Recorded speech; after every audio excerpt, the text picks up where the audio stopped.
नमस्ते, म प्राध्यापक डाक्टर सुभाष प्रसाद आचार्य। म त्रिवी शिक्षण अस्पताल महाराजगञ्जको आइसियु विभागको प्रमुखको रूपमा कार्यरत छु। हामी डिबी एजुकेसन र ट्राइटन इन्टरनेसनल कलेजसँग सहकार्य गर्दै बेसिक लाइफ सपोर्ट तथा फर्स्ट एडको तालिम सञ्चालन गर्न गइरहेका छौँ।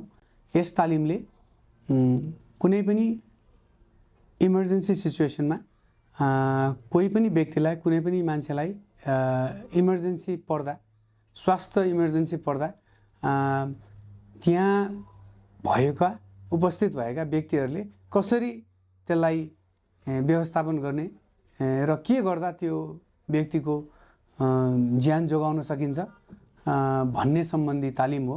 यो तालिमले इमिडिएट फर्स्ट रेस्पोन्डरलाई त्यहाँ भएको सामानहरूले र त्यहाँ रहेको व्यक्तिहरूको मद्दतले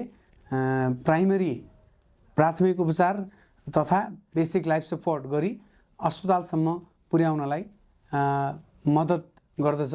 यो तालिमले मान्छेको ज्यान अवश्य पनि जोगाउँछ भन्ने हामीलाई लाग्दछ।